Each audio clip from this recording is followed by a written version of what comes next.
Good morning guys. মানে মাঝে মাঝে এমনই পরিস্থিতি হয়ে যায় যে তুমি এমন কারোর সাথে জড়িয়ে পড়ো নিজের লাইফটাকে নিয়ে, যেখানে তুমি অনেক বেশি ভরসা করে ফেলছো, অনেক বেশি তোমার নিজের থেকে বেশি তার প্রতি তোমার সব কিছু চলে যাচ্ছে। ঠিক কখন যে সে তোমার থেকে অনেক ডিস্টেন্সে চলে যাবে, তোমার মধ্যে সেই খুশি,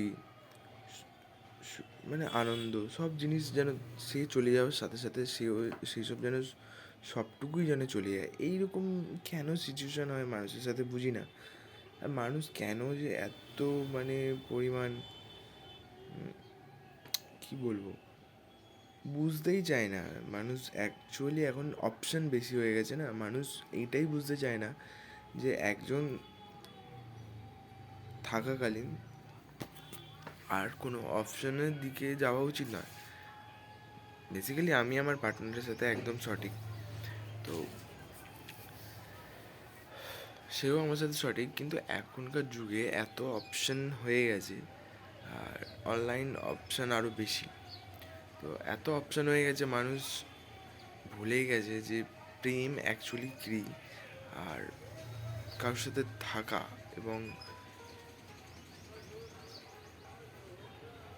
তার সাথে লাস্ট টাইম অবধি যে সাপোর্ট দেওয়া একে অপরকে, এইগুলো অ্যাকচুয়ালি সবাই ভুলেই যাচ্ছে দিনকে দিন। আর মানুষ এত অপশান করে ফেলেছে নিজের জীবনে যে অ্যাট লাস্ট কিন্তু সে ঘুরিয়ে ফিরিয়ে তারও সেই একই কর্মের ফলই হয়।